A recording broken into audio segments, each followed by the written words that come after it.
Let me go and talk to Brad, a first-time caller out of Bloomington, Indiana.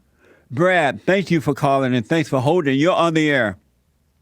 Hey, Jesse. Thanks a lot for having me. I appreciate that. You're welcome, sir.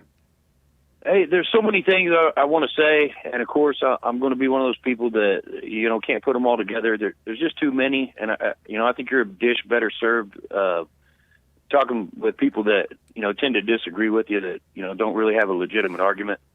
But I want to give you props because I found you a few weeks ago. At first I thought you were funny, and you still are, and I really love that about you. But I started listening to some of your church services and just different things, and I just want to thank you for what you're doing and what you represent. You've made a really positive impact on my life.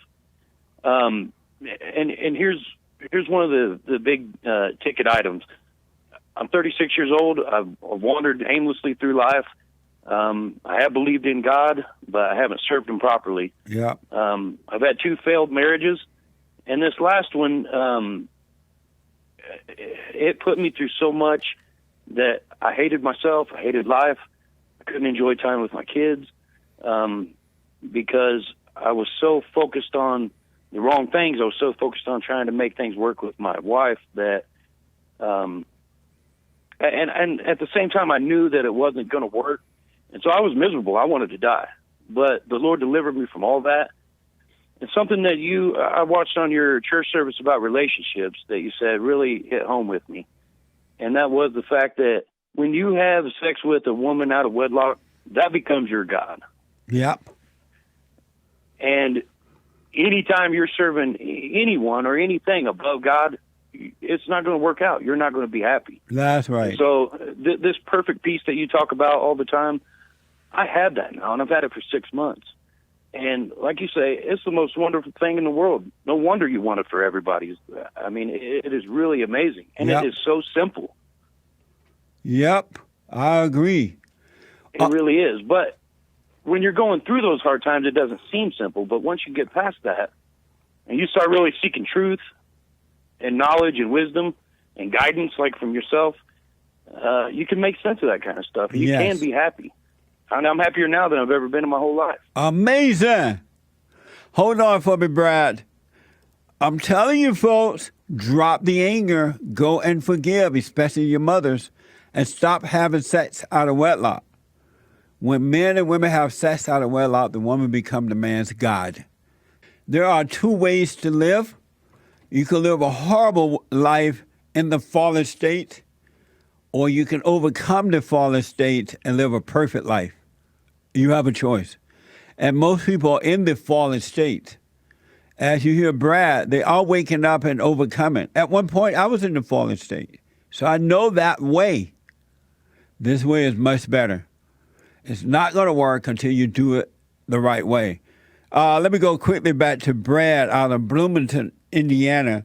So, Brad, you were married twice. Do you have kids by both women? Yes, I do. And are you spending time with your kids now? I am spending time with them. I mostly get to see them on the weekends. Yeah. But yeah, and I'm enjoying the time that I spend with them wholeheartedly in a way that I never even thought was possible. Yes. Because of those burdens that were lifted off of me. And I see it reflected in my kids. It's like they have a real dad now. Yes. They have their dad back, and I can see it in their eyes. I can feel it. It's real, and it's truly, as you would say, amazing. It is, and I'm glad to hear this because I'm going to encourage you, forget about your wives, your ex-wives, and don't get involved with another woman. Be there for your kids. Don't think of yourself. Think of your kids. Be there for them. Be honest with them. Make sure as they're growing up, they work and they love you. They be responsible.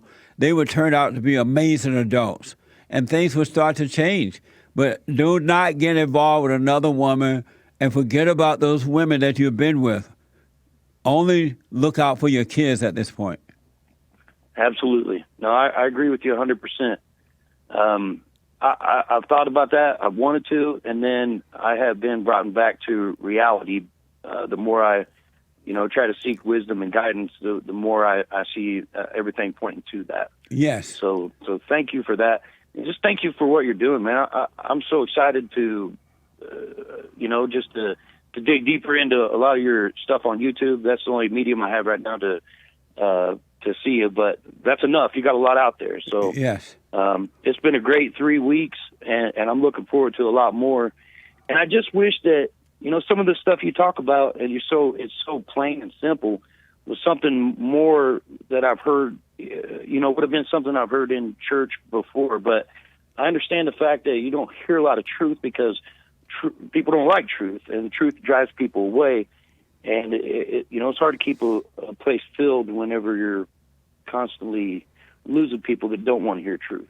But if a man is called by God, his concern is not to keep a place filled. His concern is to point the right way for those who are seeking the Father, who are trying to return to the Father. You don't want to just keep a place filled. That's a waste of time. You really want men and women to wake up and return to the Father. And so, absolutely. Yeah. And I heard this guy earlier talking about do good people do bad things? You don't want to judge people. Well, I've noticed, it just opens your eyes so clearly to simple things. Like when you see something as factual and you call it out, that's not a judgment. That's right. It's a fact. That's If you do something bad, if somebody does something bad, you're not judging them. And whenever God gives you the ability to see hypocrisy and fake Christianity, which I've always been about myself, and you tell someone that's a put off and that's detrimental, that's not a judgment. That's a fact. That's right. And it speaks about in the Bible many times. As long as you don't resent people when you see injustice, but don't resent it, you're not judging. You're discerning, and you're supposed to speak. You're supposed to speak up and deal with it. Just don't resent it. Exactly, and don't dwell on it. Right. Absolutely. So, yeah. Brad, have you gone and forgiven your mother?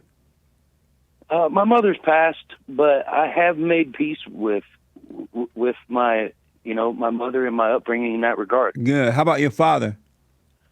I mean, maybe not technically, no. Why not? I don't know, because I guess at this point I really don't know if I have anything against them or not. You probably don't. Most men and women do not resent their fathers. They resent their mothers. And they've been lied to that they resent their fathers. But you need to have a good conversation with your father. Sure. Yeah. I agree with that. And why have you done it? Probably foolish pride. I don't have a good reason. I mean, you're kind of waking me up to that right now. I highly recommend you return to your father because through him you can return to God. Unless you love your earthly father, you're never going to be able to love God. And most of the time, men and women boys and girls who are turned away from their fathers it's been done by their mothers because the mothers hate the fathers, and she would turn the children away from the fathers and then give the children the impression that they are doing that when the kids are not doing that. It's the mothers who are doing it. And kids, sure. They resent their fathers with their mother's hatred and not their own. Well, at the end of my marriage, I was going through just trying to figure out life and truth and seeking God, and I had a falling out with my dad. But we reconciled, but I just didn't see things through the scope that I see them now. Yes, and so I didn't really get in depth. And so, I mean, I have a wonderful relationship with my dad. And I do love him with all my heart. He's a great dad. And so, and we do have a great relationship now when we did have a falling out. So I don't know if that's necessarily enough of a reconciliation without actually going a little bit more in depth. But you have a good relationship with your father right now? I do have a good relationship with my father, and I do have perfect peace. Oh, well, that's fine then. Okay. As long as you return to your father, you're doing fine.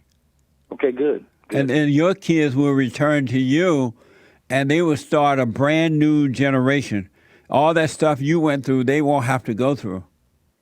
That, to me, it means more than any material item on this earth. Yes, So, that's right. So forget about the ex-wives, and don't get involved with another woman. Just be there for your children. Don't spoil your children, but be there for them. Be honest with them, and it's going to be amazing. absolutely. Thank you for that reaffirmation. I really appreciate that. And thank you again for everything that you do. You're welcome. Thanks for calling, Brad. Yes, sir. All right. God bless you, man. You too. Thank you. All right.